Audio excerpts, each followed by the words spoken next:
Hello दोस्तों, कैसे हो आप सब। आई होप आप सब अच्छे होंगे। तो एक गवर्नर का मैंने बयान सुना। वो कह रही है औरतों के बारे में एक तो ना बड़ा इजीली अपने लोग विचार रख देते हैं। मतलब उनको ना तो इसमें थोड़ी हिचक होती है या सोचने समझने की ज़रूरत भी नहीं होती है। उनको लगता है कि इनके बारे में कुछ भी बोल दो, बहुत इजी रहता है, कौन ही बोलेगा इनके लिए। और जो बोलने वाली है वो भी एक महिला है, और वो भी कहते हैं कि पढ़ी लिखी महिला। और मैं सबसे ज़्यादा ये चीज़ मानती आई हूँ अपने टाइम पे। अगर मैं किसी को सुनती हूँ तो पहले मैं उसकी एजुकेशन देखती हूँ कि वो आदमी कितना पढ़ा हुआ है या उसने क्या अचीव कर रखा है अपने टाइम में। ऐसे तो मैं किसी को सुनती भी नहीं हूँ। तब मैंने उसकी बात सुनी, तो वो बोल रही है कि एक महिला चाहे टीचर हो, चाहे आईएएस हो, लेकिन उसको सबसे पहले घर का पूरा काम आना चाहिए। और ये हर माताओं की जिम्मेदारी है कि अपनी बेटियों को घर का काम करना सिखाए। दूसरी बात उन्होंने बोली कि अच्छी माँ बनना आना चाहिए। तो मेरे बच्चे बड़े हो रखे हैं, मेरे को नहीं पता कैसे बनना है अच्छी माँ। अच्छी माँ क्या होती है इसकी कोई डेफिनेशन अगर वो बता देंगी तो बहुत अच्छा होगा, क्योंकि अभी तक मुझे तो नहीं पता चला। क्योंकि जिस उम्र में हम माँ बनते हैं तब हमें ये नहीं पता चलता है कि हम माँ क्यों बन रहे हैं। अब हमें अच्छी माँ बनना है, ये भी एक हमारे लिए तो टफ, मतलब हमारे लिए टफ कर दिया गया है ये वाला प्रोसेस भी।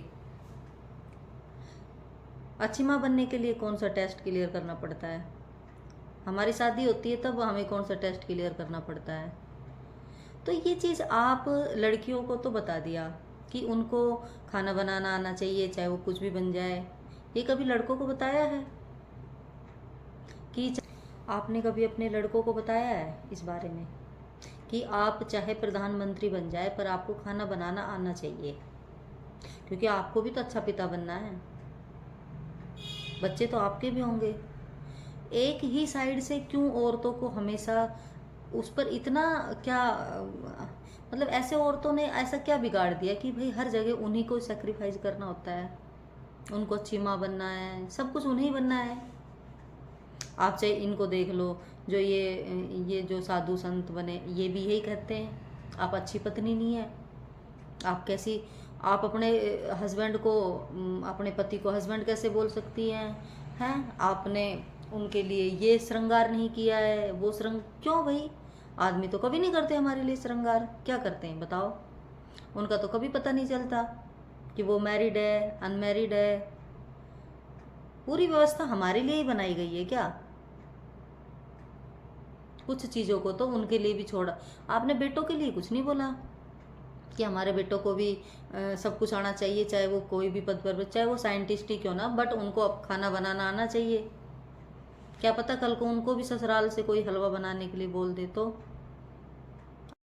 बस ऐसी औरतों को थोड़ा सा ये सोचने समझने की ज़रूरत है कि हमेशा इतने बड़े मंच पर खड़े होकर कर ऐसे भाषण ना दे जो बाकी औरतों को भी दबाया जाए। क्योंकि आदमी फिर उसके ना सपोर्ट में ऐसे आ जाते कि हाँ सही बोल रही है ये, इतनी बड़ी लेडीज अगर ऐसा बोल सकती है तो फिर तो सही बोल रही होगी। क्या सही बोल रही है? कि आपको आपके पास दबाने के लिए है कोई पर्सन, तो आप ये कह के बोल सको कि हाँ वो लेडीज़ भी तो इतनी बड़ी है, वो भी तो यही बात कह रही है। उससे करवाओ ना काम। सबको आना चाहिए, चाहे लड़का हो चाहे लड़की हो, अपना काम सबको आना चाहिए। कम अपने पर्सनल काम तो कम से कम सबको ही आने चाहिए।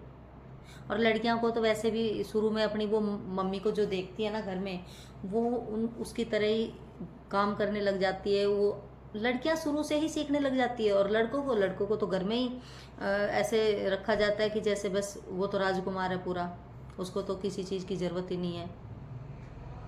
लड़कियों को शुरू से बताया जाता है। अभी छोटी छोटी लड़कियों को क्या करते हैं कि छोटी छोटी लड़कियों को कपड़े पहना के और उनको ऐसे कहते जाओ, मतलब रोटी दे के आओ अपने दादा को पापा को जिसको भी, और खुश होते हैं। जिनको रोटी दे रहे हैं वो भी खुश हो रहे हैं, जो वीडियो बना रहा है। और उस बच्ची को नहीं पता ना, तो मतलब आप उसको शुरू से उसके माइंड में वो चीज़ डाल रहे हो कि आपको ये काम करना है। उस बच्ची को नहीं पता इस बारे में, बट आपको तो पता है ना। और लड़कों को बोल दिया किसी ने कि आज बेटा हलवा आप बना दो, तो वो तो यूट्यूब से देख के भी नहीं बना पाएगा। तब उसको आप पानी गर्म करना तक नहीं सिखा पा रहे हो, तो आप कैसे एक्सपेक्ट कर सकते हो। और जो भी मदर के लिए इन्होंने बोला है ना, मदर से मेरे को यही कहना है कि लड़कियां ही क्यों हमेशा, कहाँ लिखा गया है कि लड़कियों को ही खाना बनाना आना चाहिए, लड़कों को नहीं आना चाहिए। और ये जो हमारे दादी की उम्र की औरत है जो इतने बड़े पद पर बैठी है, उसको यही नहीं पता, ये वैसी बातें कर रही है जैसी हमारे गांव में करती हैं लेडीजें। क्या डिफरेंस है और इनमें और उनमें। ये ऐसे बोलेगी तो फिर वो बात हो गई कि हम जब किसी को सुनते हैं तो हम किस लिए सुने इनको, ये तो हमें ही दबाने के लिए बातें कर रही है।